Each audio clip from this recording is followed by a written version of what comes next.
दमदार 10 मध्ये सगळ्यांचं स्वागत। नमस्कार, मी अमित गद्रे।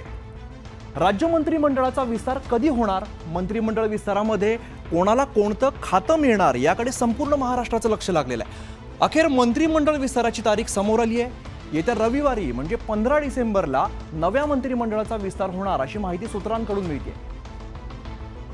विधानसभा निवडणुकीचा निकाल लागून 20 दिवस झाले, पण अजून सुद्धा मंत्रिमंडळ विस्ताराला मुहूर्त मिळत नाहीये। दिल्लीवारी झाल्यानंतर 14 डिसेंबरला शनिवारी मंत्रिमंडळ विस्तार होईल अशी जोरदार चर्चा होती।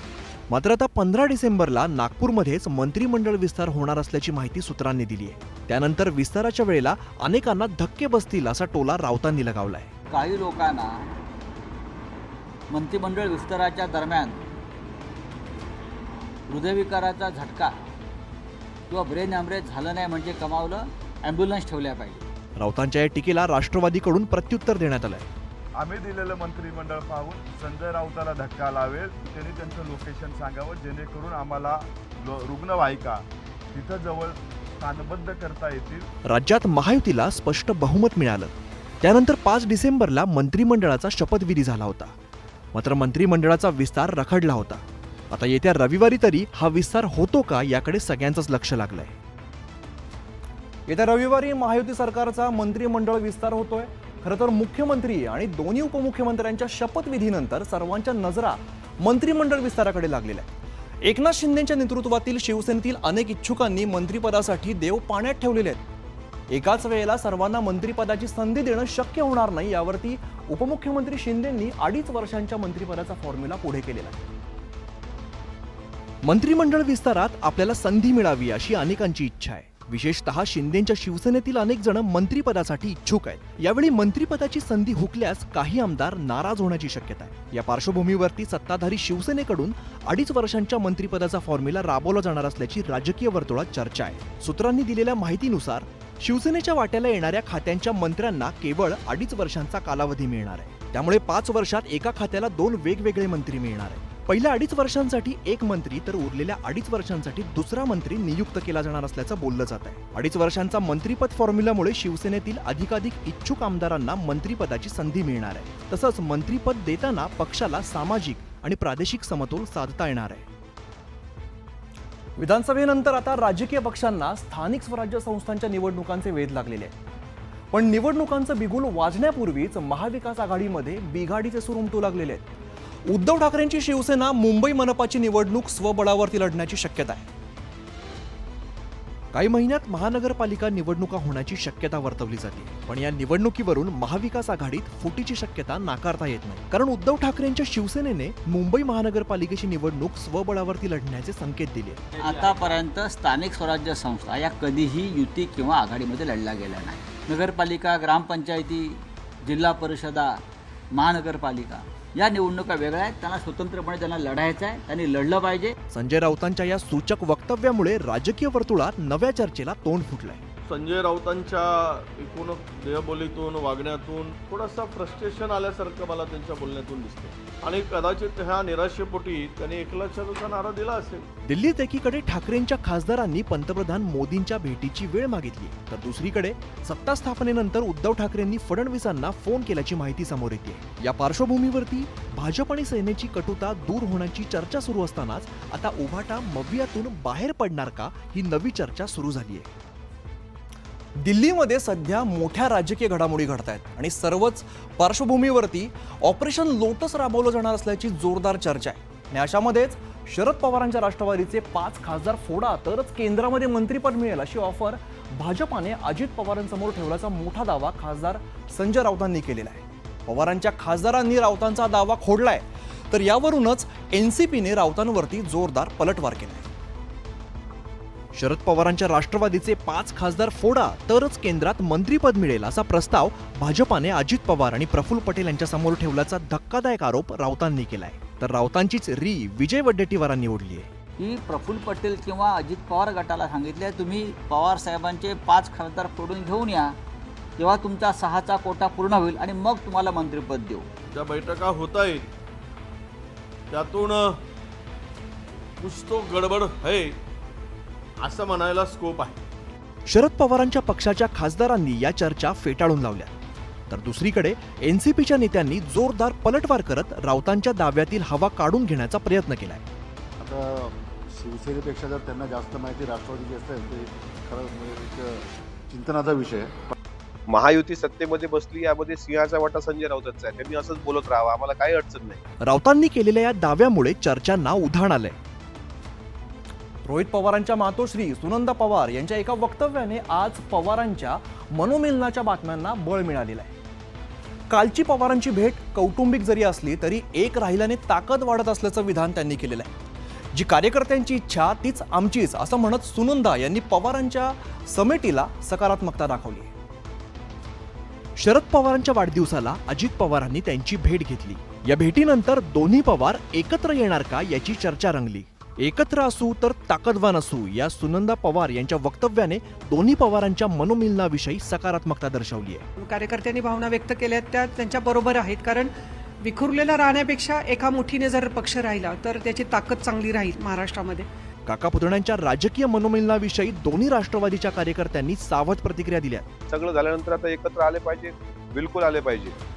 पण तुमच्या मुलाला वाटतं का की ते राज्यमंत्रीपदाची किंवा कॅबिनेटची शपथ घ्यावी म्हणून तुम्ही बोललात? त्याचं उत्तर काकींनी द्यावं. पवारसाहेब जो निर्णय घेतील त्याला राष्ट्रवादी काँग्रेस पक्ष, शरद पवार पक्षाच्या कोणाही कार्यकर्त्याचा आक्षेप असणार नाही. राष्ट्रवादीतल्या फुटीनंतर पुलाखालून बरंच पाणी वाहून गेलंय. आता हम आपके हैकॉनवरून हम साथ साथ हेचं चित्र पुन्हा एकदा तयार करायचं असेल तर पक्ष पातळ्यांवरून समेटाची गरज व्यक्त होतीये. दादर पूर्व भागातील हनुमान मंदिराला रेल्वे प्रशासनाने नोटीस बजावलेली आहे. या नोटिसीवरून राजकारण चांगलंच तापलेलं आहे. यावरून ठाकरेंनी भाजपावरती निशाणा साधलाय तर भाजप नेत्यांनी सुद्धा ठाकरेंवरती जोरदार पलटवार केलाय. दादर पूर्वेतील हनुमान मंदिराला आलेल्या रेल्वेच्या नोटीसवरून उद्धव ठाकरेंनी भाजपवर जोरदार हल्लाबोल केला. रेल्वेतील हमालांनी बांधलेलं हे हनुमानाचं मंदिर आहे, त्याला पाडण्यासाठी रेल्वेने नोटीस पाठवली. मग कुठे आहे भाजपचं हिंदुत्व असा सवाल ठाकरेंनी विचारला. उद्धव ठाकरेंच्या टीकेला सत्ताधाऱ्यांनी जोरदार प्रत्युत्तर दिलं. 80 वर्षापूर्वीचं मंदिर हे पाडायला निघाले, मग तुमचं कुठे हिंदुत्व, कसलं हिंदुत्व आहे तुमचं? आम्हाला तुम्ही जेव्हा प्रश्न विचारता तुम्ही हिंदुत्व सोडलं, तेव्हा तुम्ही काय सोडलेलं आहे आता? मी हनुमान चालिसाचं पठण करेन, मी आणि रवीजींनी, तेव्हा तुम्ही अत्याचार केला, 14 दिवस जेलमध्ये ठेवला, लॉकअपमध्ये ठेवला, देशद्रोह कलमा लावल्या, तेव्हा हनुमानजी आणि हनुमान चालिसा का आठवली नाही? हिंदुत्वाच्या मुद्द्यावरून पुन्हा एकदा उद्धव ठाकरे आणि भाजप नेत्यांमध्ये सामना रंगल्याचं पाहायला मिळतंय. तर हिंदुत्वाच्या मुद्द्यावरून उद्धव ठाकरेंची शिवसेना आणि भाजपामध्ये जोरदार जुंपलेली आहे. बांगलादेशातील हिंदूंवरील अत्याचारांवरती भूमिका घ्यायला पाहिजे असं मत व्यक्त करत उद्धव ठाकरेंनी मतापुरतंच भाजपाचं हिंदुत्व शिल्लक उरलेलं आहे का असा प्रश्न विचारलेला आहे. तर उद्धव ठाकरेंचं हिंदुत्व बेगडी असल्याचा पलटवार चंद्रशेखर बावनकुळेंनी केलाय.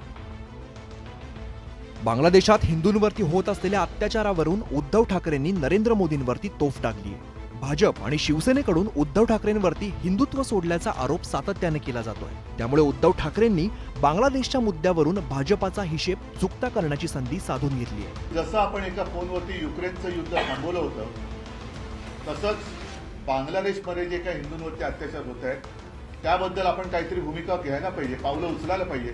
उद्धव ठाकरेंच्या आरोपांवर भाजपाकडून पलटवार करण्यात आलाय. वोट जिहादच्या माध्यमातून मशिदीतून फतवे काढून मतं मागणारी, मताची भीक मागणारी शिवसेना उभाटा यांनी बांगलादेशातील हिंदूंवरती बोलावं हे लज्जास्पद आहे. बांगलादेशमध्ये सुरू असलेल्या अत्याचारांच्या मालिकांमुळे राज्यात राजकीय स्फोट सुरू झाल्याचं दिसून येत आहे. काँग्रेस नेत्या प्रियंका गांधींनी आज लोकसभेमध्ये पहिल्यांदाच भाषण केलेलं आहे. प्रियंका गांधी यांच्या लोकसभेतील पहिल्या भाषणात त्यांनी अनेक मुद्द्यांवरती सरकारवरती हल्लाबोल केलेला आहे. आम्ही आमचं चुका मान्य केल्यात, आता तुम्ही सुधारा असा टोला सुद्धा त्यांनी सत्ताधाऱ्यांना लगावलेला आहे. लोकसभेवरती पहिल्यांदाच निवडून गेलेल्या काँग्रेस खासदार प्रियंका गांधी यांनी आज संसदेमध्ये पहिलं भाषण केलं. संविधानावरील चर्चेची सुरुवात त्यांच्याच भाषणानं झाली. भारत देश भित्र्यांच्या हाती फार काळ राहिलेला नाही आणि राहणार नाही असा जहरी टोला त्यांनी मोदी सरकारला हाणला. ये देश कायरों के हाथों में ज्यादा देर तक कभी नहीं रहा है. ये देश उठेगा, ये देश लढेगा. इंदिरा गांधी यांनी आणीबाणी लादण्याची चूक केली हे प्रियंका गांधींनी मान्य केलं. मात्र आज 1975च्या आणीबाणीबद्दल बोलणारे त्यातून शिकत नाहीत, सुधरत नाहीत. तुम्ही तुमच्या चुका सुधरा, बॅलेट पेपरवरती निवडणुका घ्या, सगळं चित्र स्पष्ट होईल असं आव्हानच त्यांनी दिलं. 1975 में जो हुआ तो सीख लीजिए ना, आप भी सीख लीजिए। आप भी अपनी गलतियों के लिए माफी मांग लीजिए, आप भी बैलेट पे चुनाव कर लीजिए। प्रियंका गांधी यांनी आपल्या पहिल्याच भाषणात संसद गाजवून सोडली। प्रियंका गांधींनी त्यांच्या भाषणामध्ये वेगवेगळ्या मुद्द्यांवरती भाष्य केलेलं आहे। तसंच त्यांनी संसदेतील रखडलेल्या चर्चेच्या मुद्द्यांवरून सरकार आणि पंतप्रधान मोदी यांच्यावरती सडकून टीका केलेली आहे। तसंच प्रत्येक गोष्टीमध्ये नेहरूंचं नाव घेण्यावरून सुद्धा खडेबोल सुनावलेले आहेत। आज सत्तेत बसलेले लोक सतत भूतकाळाबद्दल बोलतात, नेहरूजींनी काय केलं असा सवाल करतात, पण सगळं काही नेहरूंवरती ढकलण्यापेक्षा तुम्ही काय केलं ते सांगा असा बोचरा टोला प्रियंका गांधींनी हाणला। संसद में बैठे हुए सत्ता पक्ष के मेरे साथी ज्यादा से ज्यादा अतीत की बातें करते हैं। 1921 में क्या हुआ, नेहरू जी ने क्या किया, खरी वर्तमान की बात करिए। सध्याच्या सत्ताधाऱ्यांकडे टीका ऐकून घेण्याची हिम्मत नसल्याचं प्रियंका गांधी यावेळेला म्हणाल्या। यासाठी त्यांनी एक उदाहरण देखील दिलंय। भेष तो बदलते हैं आज के राजा, शौक तो है उनको भेष बदलने का, लेकिन न जनता के बीच जाने की हिम्मत है और न आलोचना सुनने की।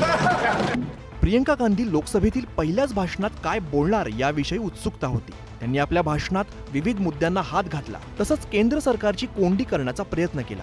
आगामी काळात गांधी बहीण भाऊ विरोधात भाजप असा सामना पाहायला मिळणार आहे।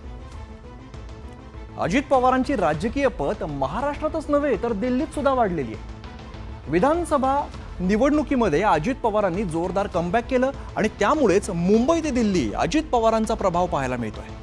आणि त्यामुळे सुनेत्रा पवार यांना दिल्लीमध्ये टाईप 7 बंगला मिळाल्याची चर्चा सुरू झालेली आहे। विशेष म्हणजे सुनेत्रा पवारांचा बंगला हा शरद पवारांच्या बंगलाच्या जवळच आहे। दिल्लीच्या ल्युटियन्स परिसरातील हा 11 जनपद बंगला चर्चेत आलाय, कारण हा बंगला उपमुख्यमंत्री अजित पवारांच्या पत्नी राज्यसभा खासदार सुनेत्रा पवारांना मिळालाय। खरं तर राज्यसभा खासदार म्हटलं की त्यांना सरकारी बंगला हा मिळतोच, पण सुनेत्रा पवारांना ज्या परिसरात हा बंगला देण्यात आलाय त्यामुळे ही चर्चा रंगली आहे। सुनेत्रा पवार यांच्या 11 जनपद बंगल्यापासून हाकेच्या अंतरावर शरद पवारांचा 6 जनपद हा बंगला आहे। एवढंच काय, पण काँग्रेस नेत्या सोनिया गांधींचा 10 जनपद हा बंगलाही जवळच आहे। तर 12 जनपदवर माजी राष्ट्रपती रामनाथ कोविंद वास्तव्याला होते। तसंच भाजपाचे राष्ट्रीय अध्यक्ष JP नड्डा यांचा 7B जनपद बंगलाही याच परिसरात आहे। अशा बड्या नेत्यांच्या मांदियाळीत पहिल्यांदाच निवडून आलेल्या सुनेत्रा पवारांना बंगला मिळालाय। आता दोन्ही पवार कुटुंबीय एकाच मार्गावर असणार आहे। एकीकडे 6 जनपदला शरद पवार आणि दुसरीकडे 11 जनपदला सुनेत्रा पवार। आता दिल्लीच्या राजकारणात शरद पवारांसोबतच त्यांचे पुतणे अजित पवारांचंही महत्त्व वाढल्याचं बोललं जात आहे। आणि आता बातमी सर्वसामान्यांच्या चिंतेची। ई-पॉस मशीनमध्ये होणाऱ्या तांत्रिक बिघाडामुळे राज्यभरातील अनेक भागांमध्ये रेशन वितरण यंत्रणा कोलमडलेली आहे। डिसेंबर महिन्याची 15 तारीख जवळ आली तरी सुद्धा अनेकांना धान्य मिळालेलं नाहीये। ई-पॉस मशीनमध्ये झालेल्या तांत्रिक बिघाडामुळे राज्यातील अनेक भागात रेशन वितरण यंत्रणा कोलमडलेली आहे। डिसेंबरची 15 तारीख जवळ आली तरी अद्यापही लोकांना धान्य मिळालेलं नाहीये। रेशन दुकानाला सरकारकडून महिन्याच्या सुरुवातीलाच राखीव धान्याचा पुरवठा केला जातो। नागपुरात डिसेंबरमध्ये हा पुरवठा वेळेवर झाला, परंतु 9 डिसेंबरपर्यंत पुरवठा झालेल्या धान्याची नोंद ई-पॉस यंत्रामध्ये झालेली नाहीये। त्यामुळे दुकानदारांना बायोमेट्रिक घेऊन धान्य देता येत नाहीये। ये पीओएस मशीन की प्रॉब्लम सतत बनी हुई है। ये मैंने तो काफी दिक्कत भरा रहा। वो 10 तारीख से तो मशीन शुरू हुई है। तांत्रिक बिघाड दूर झाला तरी सर्व्हर डाऊन असल्याने ग्राहकांना तासनतास प्रतीक्षा करावी लागते। हमारे 3-4 दिन के बाद आते ही रहते हम, नंबर लगाते हैं, वो मशीन नहीं चलती, हम चले जाते घर में। लेकिन 20 तारीख आई तो फिर राशन मिलती नहीं ना हमको वो तकलीफ, और फिर 1-1 घंटे 2-2 घंटे खड़े रहो। त्यामुळे रेशन दुकानदारांना लाभार्थी ग्राहकांच्या रोषाला सामोरं जावं लागतंय। पंतप्रधान नरेंद्र मोदी यांच्या हस्ते प्रयागराजला गंगापूजन करून महाकुंभचं औपचारिक उद्घाटन करण्यात आलेलं आहे। आणि यावेळेला त्यांच्या हस्ते 5500 कोटी रुपयांच्या प्रकल्पाची पायाभरणी आणि उद्घाटन सुद्धा करण्यात आलेलं आहे। महाकुंभ मेळा हा एकतेचा महायज्ञ असल्याचं यावेळेला पंतप्रधान मोदी म्हणाले। 13 जानेवारी 2025 पासून सुरू होणाऱ्या प्रयागराजमधील महाकुंभ मेळ्याआधी पंतप्रधान नरेंद्र मोदींनी प्रयागराजला जाऊन महाकलश पूजा केली। त्याआधी मोदी अराईइल घाटातून निषादराज क्रूजमध्ये बसून संगम किनाऱ्यावर गेले, तिथे ऋषीमुनींना भेटले। यानंतर संगम नाक्यावर 30 मिनिटं गंगापूजन केलं, गंगेला चुनरी आणि दूध अर्पण केलं। हनुमान मंदिर कॉरिडॉरचं मॉडेलही पाहिलं आणि त्यानंतर मोदींनी 5500 कोटींच्या प्रकल्पाचं उद्घाटन केलं। महाकुंभ एकता का महायज्ञ है जिसमें हर तरह के भेदभाव की आहुति दी जाती। जगातील एवढा मोठा कार्यक्रम, दररोज लाखो भाविकांचं स्वागत, 45 दिवस चालणारा महायज्ञ, नवीन शहर स्थापनेची मोठी मोहीम, यातून प्रयागराजच्या भूमीवर नवा इतिहास रचला जात असल्याचं मोदींनी यावेळी सांगितलं. केंद्रीय रस्ते वाहतूक मंत्री नितीन गडकरी यांनी गुरुवारी वाढते रस्ते अपघातासंदर्भात चिंता व्यक्त केलेली आहे. लोकसभेमध्ये प्रश्नोत्तरांच्या तासामध्ये नितीन गडकरी यांनी सरकारला घरचा आहेर दिलेला आहे. अनेक प्रयत्न करून सुद्धा रस्ते अपघातांचं प्रमाण हे कमी होण्याच्या ऐवजी वाढत चाललंय आणि त्यामुळे परदेशात गेल्यानंतर मला लाज वाटते, माझ्यावरती तोंड लपवण्याची वेळ येते, असं नितीन गडकरी म्हणालेत. केंद्रीय रस्ते वाहतूक मंत्री नितीन गडकरींनी लोकसभेत दिलेली एक कबुली सर्वांनाच अचंबित करणारी आहे. ही कबुली आहे देशातल्या रस्ते अपघातांच्या वास्तवासंदर्भातली. देशातल्या रस्ते अपघातासंदर्भात ठाकरेंचे खासदार ओमराजे निंबाळकरांनी प्रश्न उपस्थित केला. या प्रश्नाला गडकरींनी दिलेलं उत्तर हैराण करणारं होतं. विकसित देश हैं जैसे जापान है, स्वीडन है, ऑस्ट्रेलिया है, तो उन्होंने के 0 डेथ्स इन रोड एक्सीडेंट्स कोई टाइमलाइन तय कर दी है. क्या हमारी भारत सरकार ने भी कोई टाइमलाइन तय की है? मैं जब वर्ल्ड कॉन्फ्रेंस में जाता हूं तो मुंह छुपाता हूं, क्योंकि सबसे गंदा रिकॉर्ड अगर वर्ल्ड में किसी का है तो हमारे देश का है. अपघातांचं प्रमाण कमी करण्यासाठी परवाना देताना कठोरपणे नियमांची अंमलबजावणी करणं गरजेचं असल्याचं मत गडकरींनी व्यक्त केलंय. कि देश में सबसे ज़्यादा एक्सीडेंट में मरने वालों की संख्या पे नंबर 1 पर है उत्तर प्रदेश, 23,652. टोटल एक्सीडेंट के 13.7%. समाजाचं सहकार्य मिळालं आणि वाहन चालकांचं वर्तन सुधारलं तरच अपघात टाळण्यास मदत होईल, असं गडकरी म्हणाले. डी गुकेश बुद्धिबळाच्या पटलावरचा नवा किंग ठरलेला आहे. विश्वनाथन आनंद यांच्यानंतर डी गुकेश भारताचा दुसरा विश्वविजेता ठरलेला आहे. डी गुकेशने 14 डावांनंतर 7.5 आणि 6.5 अशा फरकाने ग्रँडमास्टर डिंग लिरेनचा पराभव केलेला आहे आणि वर्ल्ड चॅम्पियन होण्याचा बहुमान मिळवलेला आहे. डी गुकेशचं या ऐतिहासिक कामगिरीनंतर संपूर्ण जगभरातून अभिनंदन केलं जात आहे. चीनचा ग्रँडमास्टर डिंग लिरेनचा पराभव करत भारताच्या डी गुकेशनं विश्व अजिंक्यपद बुद्धिबळ स्पर्धा जिंकली. गुकेशच्या पराक्रमामुळे तमाम भारतीयांची छाती अभिमानाने फुलून आली. गुकेशचा विजय त्याच्या आई वडिलांसाठी मोठं गिफ्ट ठरलंय, ज्याचा भावनिक व्हिडिओ आता व्हायरल होतोय. विजयानंतर बाहेर येताच गुकेशने पहिली मिठी त्याच्या वडिलांना मारली, तर ट्रॉफी हातात येताच आईच्या हातात ट्रॉफी दिल्याचा व्हिडिओ व्हायरल होतोय. गुकेशच्या विजयामुळे युवा पिढीला आणखी प्रेरणा मिळेल असा विश्वास ग्रँडमास्टर अभिजित कुंटेंनी व्यक्त केला. गुकेशनी विश्वविजेतेपद मिळवलंय, सो वी आर देअर. तर ते मेंटेन करण्याकरता युवा पिढीने पुढे येणं खूप गरजेचं आहे आणि त्याच्याकरता खूप हार्डवर्क, त्याचबरोबर खूप स्मार्ट वर्कची पण आता गरज आहे, कारण की मटेरियल इज इन ॲम्पल. गुकेशच्या विश्वविजयी कामगिरीनंतर त्याची अनेकांनी पाठ थोपटली आहे. जगभरातून त्याच्यावर अभिनंदनाचा वर्षाव होत असताना पंतप्रधानांनीही त्याचं कौतुक केलं, तर मुख्यमंत्री फडणवीसांनी त्याच्याशी थेट फोनवरून संवाद साधत शुभेच्छा दिल्या.